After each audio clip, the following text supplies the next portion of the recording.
అది ఈ లెక్కలో మీరు బాగా గమనించాలి. తర్వాత వస్తుత్పత్తికి సంబంధించి పర్చేజ్ ఆఫ్ మెటీరియల్స్, ముడి సరుకులు కొనుగోలు 5 లక్షలు. క్యారేజ్ ఇన్వర్స్, ఆ ముడి సరుకులు కొనుగోలు చేసి ఫ్యాక్టరీలోకి తీసుకొచ్చేదానికి అయినటువంటి కొనుగోలు రవాణా ఖర్చు 12,500. ఫ్యాక్టరీ ఎంప్లాయీస్ శాలరీస్, ఫ్యాక్టరీలో పనిచేసేటువంటి సిబ్బంది యొక్క జీతాలు 50,000. ఆఫీస్ స్టాఫ్ శాలరీస్, ఫ్యాక్టరీకి సంబంధించినటువంటి ఆఫీస్ సిబ్బంది యొక్క ఖర్చులు 42,000. సెల్లింగ్ ఎక్స్పెన్సెస్, అమ్మకానికి సంబంధించిన ఖర్చులు 9,500. అలాగే డివిడెండ్స్ 2,000 ఇచ్చాడు. ఈ డివిడెండ్స్ అనేది ఫైనాన్షియల్ టర్మ్, ఆర్థికపరమైన అంశం కాబట్టి దాన్ని లెక్కలోకి తీసుకోకూడదు. వ్యయ నివేదికలో డివిడెండ్స్ చూపించకూడదు. ఎందుకంటే వ్యయ నివేదిక అంటే వస్తుత్పత్తికి సంబంధించి వస్తువులు తయారు చేసేదానికి అయ్యేటువంటి ఖర్చులు మాత్రమే తీసుకోవాలి. కానీ ఈ డివిడెండ్ అనేటువంటి ఆదాయపు అంశాన్ని మనము, ఇది ఆర్థికపరమైన అంశం కాబట్టి దీన్ని లెక్కలో నుంచి తీసివేయాలి. అలాగే వేతనాలు, కార్మికుల యొక్క వేతనాలు 1,50,000. వర్క్స్ మేనేజర్ శాలరీ, ఫ్యాక్టరీలో పనిచేసేటువంటి మేనేజర్, ఫ్యాక్టరీ మేనేజర్ యొక్క శాలరీ 20,000. పవర్, శక్తి 10,000 రూపాయలు. జనరల్ ఎక్స్పెన్సెస్, సాధారణ ఖర్చులు అంటే ఆఫీస్కి సంబంధించిన ఖర్చులు 32,000. ఇన్కమ్ ట్యాక్స్, ఇన్కమ్ ట్యాక్స్ అనేది కూడా ఫైనాన్షియల్ టర్మ్. ఈ ఆర్థికపరమైన అంశాన్ని మనము వ్యయ నివేదికలో అంటే కాస్ట్ షీట్లో కేవలం ఖర్చులు మాత్రమే చూపించాలి. అయితే ఇన్కమ్ ట్యాక్స్ ఖర్చే కానీ చూపించకూడదు. ఎందుకంటే వస్తుత్పత్తి తయారీకి సంబంధించిన ఖర్చులే తీసుకోవాలి. మరి ఇన్కమ్ ట్యాక్స్ అనేది వ్యాపార సంస్థ సంపాదించిన ఆదాయం మీద గవర్నమెంట్ వారికి చెల్లించే పన్ను కాబట్టి ఇది కంప్లీట్గా ఆర్థికపరమైనటువంటి అంశం, ఫైనాన్షియల్ టర్మ్ కాబట్టి కాస్ట్ షీట్లో మనము చూపించకూడదు. డివిడెండ్ 2,000 చూపించకూడదు, లెక్కలు వదిలేయాలి. అలాగే ఆదాయ పన్ను, ఇన్కమ్ ట్యాక్స్ కూడా వదిలేయాలి. సేల్స్ పర్ ఇయర్, ఆ సంవత్సరంలో అమ్మకాలు వచ్చేసి 10 లక్షలు ఇచ్చాడు. ఈ ఇన్ఫర్మేషన్ తోటి కాస్ట్ షీట్ తయారు చేయాలి. ఎలా అంటే చూడండి, కాస్ట్ షీట్ యొక్క మోడల్ ఫార్మాట్ ఎలా ఉంటుంది. కాస్ట్ షీట్ ఫర్ ఇయర్ 1993, 1993 సంవత్సరానికి సంబంధించి వ్యయ నివేదిక హెడింగ్ పెట్టి పర్టికులర్స్, అమౌంట్ ఇన్నర్ కాలం, అమౌంట్ అవుటర్ కాలం. ఫస్ట్ ఒక వస్తువును తయారు చేయాలంటే మనకి ముడిసరుకు కావాలి. అంటే లాస్ట్ టైం మనం కొంత ముడిసరుకు కొంటాము వస్తువును తయారు చేసేదానికి, అందులో కొంత ముడిసరుకు మిగిలిపోయింది. అంటే లాస్ట్ టైం కొన్నటువంటి ముడిసరుకులో కొంత వినియోగించగా మరి కొంత మిగిలిపోయిందని పారేయాలి. దాన్ని ఈ సంవత్సరం మళ్ళా వస్తుత్పత్తి తయారీకి వినియోగిస్తాం కాబట్టి లాస్ట్ టైం మిగిలిపోయినటువంటి ముగింపు ముడిసరుకు ఈసారి ప్రారంభ ముడిసరుకు అవుతుంది. సో ఏ నివేదిక ఫస్ట్ మనం దేనితో స్టార్ట్ చేయాలంటే ఓపెనింగ్ స్టాక్ ఆఫ్ రా మెటీరియల్స్ అంటే ప్రారంభ ముడిసరుకుతోటి 30,000 లెక్కలో ఇచ్చినాడు ప్రారంభ ముడిసరుకు. సో ప్రారంభ ముడిసరుకు 30,000 చూపించి కేవలం ఆ 30,000 ముడిసరుకుతోటి మనం వస్తుత్పత్తి తయారు చేయడం కుదరదు. ఎందుకంటే ఈ సంవత్సరం వస్తుత్పత్తి చేయడానికి లాస్ట్ టైం మిగిలిపోయినటువంటి ముడిసరుకు 30,000 ఉంది. అది చాలదు కాబట్టి మరికొంత ముడిసరుకును కొనుగోలు చేయడం. So purchase and purchases of material, ముడిసరుకులు కొనుగోలు 5 లక్షలు. అంటే లాస్ట్ టైం మిగిలిపోయిన ముడిసరుకు దాన్ని ఈసారి ప్రారంభ ముడిసరుకు తీసుకొచ్చి దానికి జతగా మరికొంత ముడిసరుకు కొనుగోలు చేసాం కాబట్టి ఆ ప్రారంభ ముడిసరుకి అండ్ పర్చేజెస్ ఆఫ్ మెటీరియల్, ముడిసరుకులు కొనుగోలు 5 లక్షలు కూడితే మొత్తం మన సంవత్సరం ఎంత ఉంది?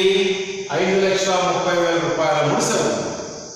ఈ 5 లక్షల ముడిసరుకును కొనుగోలు చేసి మార్కెట్ నుంచి వస్తుత్పత్తి స్థావరానికి ఫ్యాక్టరీలోకి తీసుకురావడానికి 12,500 రవాణా ఖర్చు అయింది. సో మొత్తం ముడిసరుకు యొక్క విలువ ఎంతంటే 5,42,500. అంటే ప్రారంభ ముడిసరుకు, కూడుము కొనుగోలు రవాణా. అప్పుడు మన దగ్గర ఉండేటువంటి ముడిసరుకు యొక్క ఖరీదు 5,42,500 రూపాయల ముడిసరుకు మన దగ్గర ఉంది. ఈ ముడిసరుకులో నుంచి ఈ సంవత్సరము ఎంత వినియోగించాము? మన దగ్గర ఉండే ముడిసరుకు 5,42,500. ఈ 5,42,500 ముడిసరుకులో నుంచి ఎంత మిగిలిపోయిందంటే 40,000 ముడిసరుకు మిగిలిపోయింది. అంటే ఆ ముడిసరుకు మనం ఉపయోగించాలి.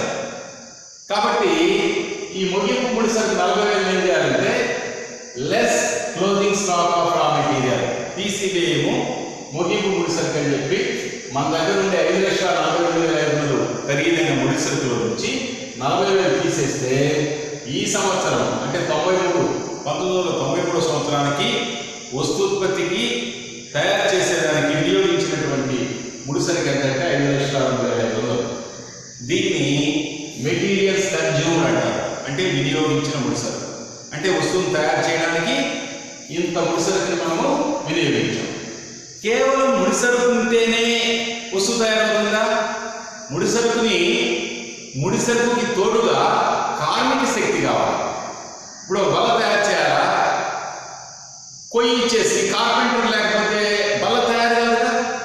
ఆ విధంగానే ఇక్కడ కేవలం వస్తూత్పత్తికి ముడిసరుకే కాదు, ఆ ముడిసరుకి తోడుగా కార్మిక శక్తి కూడా, కార్మికులకు ఇచ్చేటువంటి ప్రతిఫలాన్ని కూడా ఇక్కడ మనం యాడ్ చేసుకోవాలి. అంటే మనం 5,02,500 ముడిసరుకు వినియోగిస్తే కార్మికులు ఆ ముడిసరుకుని వస్తువుగా మలిచేదానికి, వస్తువు రూపంలో దాన్ని చూపించేదానికి, వస్తువులు తయారు చేయడానికి అయినటువంటి లేబర్ ఛార్జెస్ అంటే వేతనాలు, వేజెస్ 1,50,000. అంటే ముడిసరుకు ఖరీదు 5,02,500, కార్మికులు చెల్లించిన వేతనాలు 1,50,000. ఈ రెండు కలిస్తే ఆ వస్తువులు తయారు చేయడానికి ప్రధానంగా అయినటువంటి ఖర్చు ఎంతంటే 6,58,500. దీన్ని ప్రైమ్ కాస్ట్ అంటాం. ప్రధాన వ్యయం ఎలా వస్తుంది? ప్రారంభ ముడిసరుకు కొనుగోలు రవాణా కూడి వచ్చిన ముడిసరుకులో నుంచి ఈ సంవత్సరము ఎంత వినియోగించే ముడిసరుకు అనేది ఎలా అర్థమవుతుందంటే, ఆ ముడిసరుకులో మిగిలిపోయిన ముడిసరుకుని, ముగింపు ముడిసరుకుని తీసివేస్తే వినియోగించిన ముడిసరుకు మెటీరియల్స్ కన్జ్యూమ్డ్ వస్తుంది. ఆ ముడిసరుకి కార్మిక శక్తిని జత చేయాలి. అంటే ముడిసరుకుని వస్తువుగా మలిచేదానికి శ్రామికుల యొక్క పాత్ర ఉంటుంది కాబట్టి వాళ్ళకి చెల్లించిన వేతనాలు కలిగినట్లయితే వస్తూత్పత్తికి అత్యంత కీలకమైనటువంటి ముడిసరుకు ప్లస్ లేబర్, ఈ రెండు కలిపి మనము ప్రధాన వ్యయము ప్రైమ్ కాస్ట్ అని చెప్పి చూపిస్తాం. సో ప్రైమ్ కాస్ట్ అంటే వస్తువులు తయారు చేయడానికి ముడిసరుకు ప్లస్ లేబర్ ఖర్చు ఏంటంటే 6,52,500 ఖర్చు అయింది. సో ఈ 6,52,500 ప్రధాన వ్యయానికి ఇంకేమి వస్తువు తయారైపోయింది సార్, ఇంకేం ఖర్చులు లేవంటే ఉన్నాయి. మరి ముడిసరుకుని, కార్మికుల్ని ఒక ఓపెన్ గ్రౌండ్లో వేసి వస్తువు తయారు చేయమని చేయాలి. దానికి తగినటువంటి సకల సదుపాయాలు ఉండాలి. యంత్ర పరికరాల యొక్క సహాయంతో ముడిసరుకులు, కార్మికులు కలిసి ఆ వస్తువును తయారు చేయడం జరుగుతుంది. కాబట్టి ఆ యంత్ర పరికరాలన్నీ ఎక్కడ ఉంటాయి? కార్ఖానాలు, ఫ్యాక్టరీలు. సో ఫ్యాక్టరీకి సంబంధించిన ఖర్చులు ఏమంటారంటే ఫ్యాక్టరీ ఓవర్ హెడ్స్. అంటే ప్రధాన వ్యయానికి, అంటే ముడిసరుకులు, లేబరు కలిపి వచ్చిన ప్రధాన వ్యయానికి ఫ్యాక్టరీ పరోక్ష ఖర్చులు, అంటే ఫ్యాక్టరీలో అయినటువంటి ఖర్చుల్ని జత చేయాలి, యాడ్ చేయాలి. కాస్ట్ షీట్లో మనం ఏం చూపిస్తున్నాం? ఒక వస్తువును తయారు చేయడానికి అయ్యేటువంటి ఖర్చులన్నీ కూడా కూడుకుంటూ వస్తున్నాం. ఫస్ట్ ముడిసరుకు ప్లస్ లేబర్ కలిస్తే మనకి ప్రధాన వ్యయం 6,52,500. మళ్ళీ దానికి ఫ్యాక్టరీలో అయ్యేటువంటి ఖర్చులు ఏముంటాయి చూడండి. Factory over heads, employee salaries, అంటే ఫ్యాక్టరీలో పనిచేసేటువంటి ఉద్యోగస్తుల యొక్క జీతాలు 50,000 ఉన్నాయి లెక్కలో ఇచ్చినట్టు క్వశ్చన్ పేపర్లో. అలాగే వర్క్స్ మేనేజర్ శాలరీ, ఫ్యాక్టరీలో పనిచేసేటువంటి ఫ్యాక్టరీ మేనేజర్ యొక్క జీతము ఒక 20,000. తర్వాత పవర్, శక్తి, ఎలక్ట్రిసిటీ, ఇంధనం, చమురు, డీజిల్, ఆయిల్, అంటే యంత్ర పరికరాలు రన్ అవడానికి కావాల్సినటువంటి పవర్ అంతా కూడా 10,000 ఖర్చు అయింది. 50 ప్లస్ 20 ప్లస్ 10 అంటే 50,000 రూపాయలు ఫ్యాక్టరీ పరోక్ష ఖర్చులు ఉన్నాయి. ఈ ప్రధాన వ్యయానికి ఈ ఫ్యాక్టరీ పరోక్ష ఖర్చులు కలిపితే మనకి ఫ్యాక్టరీ వ్యయం అంటే 7,32,500 అనేది ఫ్యాక్టరీ వ్యయం. అంటే ఒక వస్తువును తయారు చేయడానికి ముడిసరుకు, లేబర్, ఫ్యాక్టరీ పరోక్ష ఖర్చులు కలిపితే మొత్తం ఫ్యాక్టరీ వ్యయము 7,32,500. అయితే మనం ఇక్కడ గ్రాస్ ఫ్యాక్టరీ కాస్ట్ అని పెట్టాం. స్థూల ఫ్యాక్టరీ వ్యయం యాక్చువల్గా అయితే ఫ్యాక్టరీ కాస్ట్ అని పెట్టాలి. మరి గ్రాస్ ఫ్యాక్టరీ కాస్ట్, స్థూల ఫ్యాక్టరీ వ్యయం అని ఎందుకు రాశాము? ఇచ్చిన లెక్కలో మీరు గమనించినట్లయితే work in progress, opening balance and closing balance ఇచ్చినాడు. అంటే కొనసాగుతున్న పని ప్రారంభపు నిల్వ మరియు ముగింపు నిల్వలు 18,000 10,000 ఇచ్చినాడు కాబట్టి మనము ఈ యొక్క ఫ్యాక్టరీ నేమ్ రాసేదాని బదులుగా స్థూల ఫ్యాక్టరీ నేమ్ అని రాసి దీనికి ప్రారంభపు కొనసాగుతున్న పని ఓపెనింగ్ వర్క్ ఇన్ ప్రోగ్రెస్ ఇక్కడ యాడ్ చేయాలి. 18,000 యాడ్ చేసి అంటే 7,32,500 18,000 యాడ్ చేస్తే 7,50,500. ఇందులో నుంచి less closing work in progress ముగింపు కొనసాగుతున్న పని 10,000 తీసేసినట్లయితే నికరంగా ఫ్యాక్టరీలో ఆ వస్తువులు తయారు చేయడానికి 7,40,500 రూపాయలు ఖర్చు అయింది కాబట్టి దీనిని బి ఫ్యాక్టరీ కాస్ట్ అంటున్నాం. ఏ వచ్చి ప్రైమ్ కాస్ట్. ఇందులో ఈ ప్రైమ్ కాస్ట్ ఏమున్నాయి? ముడి సరుకులకైన ఖర్చు, లేబర్కైన ఖర్చు, ఈ రెండే. మరి బీకి వచ్చేటువంటి ఫ్యాక్టరీ కాస్ట్ ఏమున్నాయి? ప్రధాన వ్యయం అంటే ముడి సరుకులు లేబరు కలిపితే వచ్చిన ప్రధాన వ్యయానికి ఫ్యాక్టరీ పరోక్ష ఖర్చులు 80,000 కలిపితే స్థూల ఫ్యాక్టరీ వ్యయం వచ్చింది. యాక్చువల్గా ఫ్యాక్టరీ వ్యయం అది. స్థూల ఫ్యాక్టరీ వ్యయం ఎందుకు రాసామంటే కొనసాగుతున్న పని వర్క్ ఇన్ ప్రోగ్రెస్ ప్రారంభపు నిల్వ ముగింపు నిల్వ ఇచ్చినాడు కాబట్టి ఈ ప్రారంభపు నిల్వను కూడి ముగింపు నిల్వను తీసేస్తే మనకి నికర ఫ్యాక్టరీ నెట్ ఫ్యాక్టరీ కాస్ట్ వస్తుంది. ఒకవేళ రేపు పరీక్షలో వర్క్ ఇన్ ప్రోగ్రెస్ ప్రారంభము అంటే opening work in progress, closing work in progress అంటే ప్రారంభం కొనసాగుతున్న పని ముగింపు కొనసాగుతున్న పని ఇవ్వలేదు క్వశ్చన్ పేపర్లో.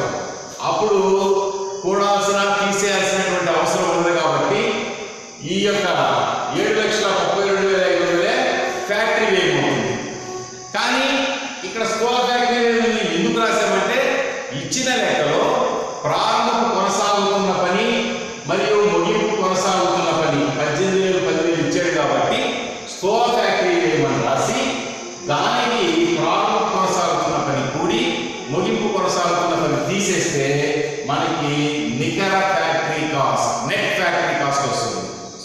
ఇక్కడ వరకు అంటే ఫ్యాక్టరీ కాస్ట్ ఏమేమి ఉంటాయి తెలుసా? ముడి సరుకులు కొనుగోలు ఖర్చు, లేబర్ ఖర్చు, ఫ్యాక్టరీ లేబర్ ఖర్చులు అన్నీ కలిపితే ఫ్యాక్టరీ కాస్ట్ వచ్చింది. ఇప్పుడు ఈ ఫ్యాక్టరీ కాస్ట్కి మనం ఏం చేయాలంటే 7,40,000 ఫ్యాక్టరీ కాస్ట్కి ఆఫీసుకు సంబంధించిన ఖర్చులు, దాన్ని ఆఫీస్ ఓవర్ హెడ్స్, ఆఫీస్ పరోక్ష ఖర్చులు అంటారు. ఈ ఆఫీస్ పరోక్ష ఖర్చులు చూడండి అనలైజ్ చేస్తున్నాను. దానిలో జనరల్ ఎక్స్పెన్సెస్ సాధారణ ఖర్చులు 32,000, స్టాఫ్ శాలరీ ఆఫీసు సిబ్బంది శాలరీ, ఆఫీస్ మేనేజర్ కావచ్చు, ఆఫీస్ అకౌంటెంట్ కావచ్చు, ఆఫీస్ అటెండర్ యొక్క జీతపత్యాలు కావచ్చు, ఎనీహౌ ఆఫీసు సిబ్బంది జీతాలు వచ్చేసి స్టాఫ్ శాలరీ 40,000. అంటే ఆఫీసుకు సంబంధించిన ఖర్చులు 2 రకాలు, సాధారణ ఖర్చులు ఇచ్చాడు, అలాగే స్టాఫ్ శాలరీస్ ఇచ్చాడు. ఈ 2 కలిపితే 32,42 74,000 ఖర్చు అయ్యింది ఆఫీస్ సంబంధించిన ఖర్చులు.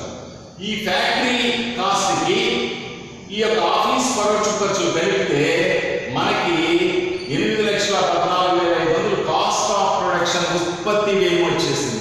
అంటే ఒక వస్తువుని తయారు చేయడానికి అయ్యే ఖర్చు. ఈ ఉత్పత్తి వ్యయంలో ఏముంటాయి తెలుసా? ఉత్పత్తి వ్యయం 8,14,500లో ఫస్ట్ ప్రధాన వ్యయం అంటే ముడి సరుకులు ప్లస్ లేబర్, తర్వాత ఫ్యాక్టరీకి సంబంధించిన ఖర్చులు ప్లస్ ఆఫీస్ సంబంధించిన ఖర్చులు అన్ని కలిపితే వస్తుత్పత్తి వ్యయం కాస్ట్ ఆఫ్ ప్రొడక్షన్ వస్తుత్పత్తి వ్యయం 7,14,500.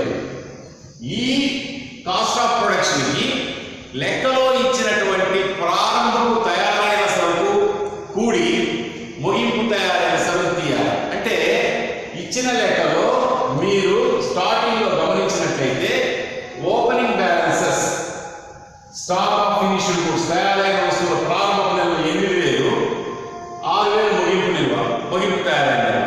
ఇప్పుడు మనం ఏం చేయాలంటే ఈ యొక్క ఈ గ్రాస్ ఫ్యాక్టరీ కాస్ట్, ఈ యొక్క కాస్ట్ ఆఫ్ ప్రొడక్షన్కి ప్రారంభపు తయారైన సరుకు 8,000 కూడితే 8,22,500. దీనిలో నుంచి లెస్ క్లోజింగ్ ఫినిష్డ్ గుడ్స్ 6,000 తీసేస్తే 8,16,500. దీనికి ఎదురుగా కాస్ట్ ఆఫ్ గూడ్స్ సోల్డ్ అమ్మిన వస్తువుల వ్యయం వచ్చింది. అంటే వస్తువులు తయారు చేసి వినియోగదారుడి చేతుల్లో పంపించేదానికి ఎంత ఖర్చు అయిందంటే కాస్ట్ ఆఫ్ గూడ్స్ సోల్డ్, మనము అమ్మినటువంటి వస్తువుల యొక్క వ్యయం అంటే తయారీ ఖర్చు. ఒక మాటలో చెప్పాలంటే తయారీ ఖర్చు 8,16,500 అయింది. 8,16,500 ఏముంది? ముడి సరుకులు కొనుగోళ్లు ప్లస్ లేబర్ అంటే ప్రధాన వ్యయం.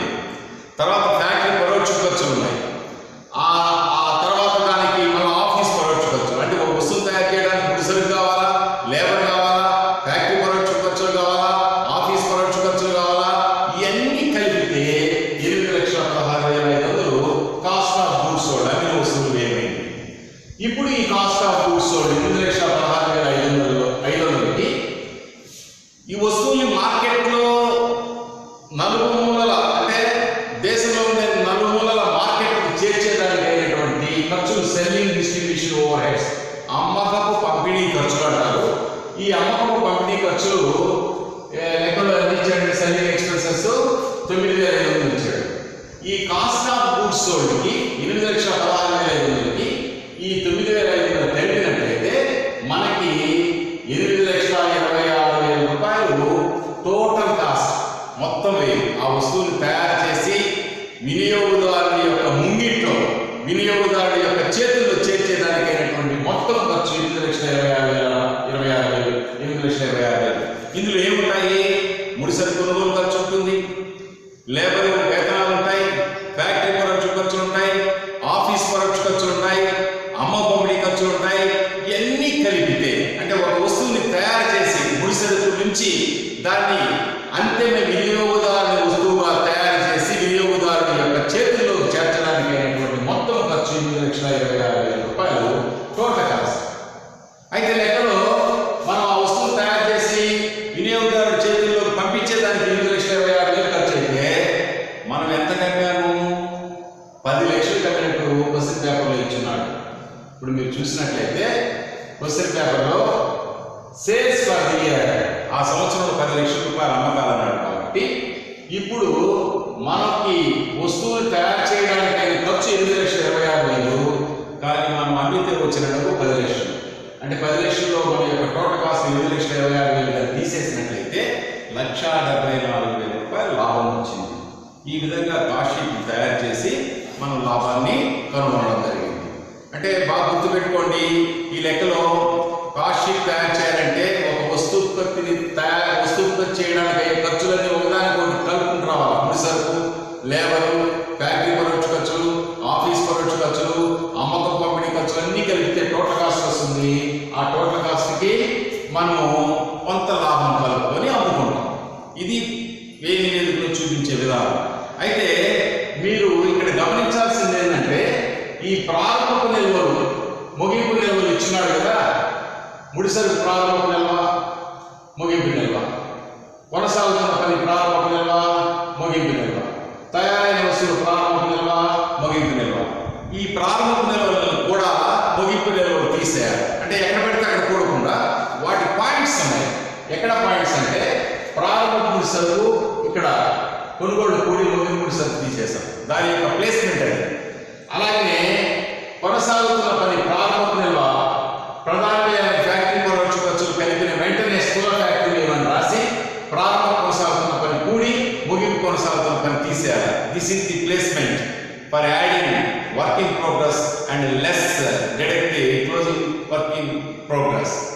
ఆ పాయింట్స్ లో ఆ యొక్క స్టేషన్లోని ఆ యొక్క పాయింట్లో అక్కడ అలాంటి పరిస్థితుల్లోనే అంటే ఎక్కడ పడితే అక్కడ ప్రారంభ నిల్వలు కూడడం తీసేయడం జరుగుతుంది. కాబట్టి ప్రారంభ కొనసాగుతున్న పని కూడి ముగింపు కొనసాగుతున్న పని తీసేయాల్సిన యొక్క స్టేజ్ ఏది? గ్రాస్ ఫ్యాక్టరీ కాస్ట్ అంటే స్థూల ఫ్యాక్టరీ వ్యయానికి ప్రారంభ కొనసాగుతున్న పని కూడి తీసేయాలి, ముగింపు కొనసాగుతున్న పని. అలాగే తయారైనటువంటి వస్తువులు ప్రారంభ నిల్వ కూడి ముగింపు తయారైనటువంటి వస్తువులు తీసేసేటువంటి స్టేజ్ ఏది? Cost of the production.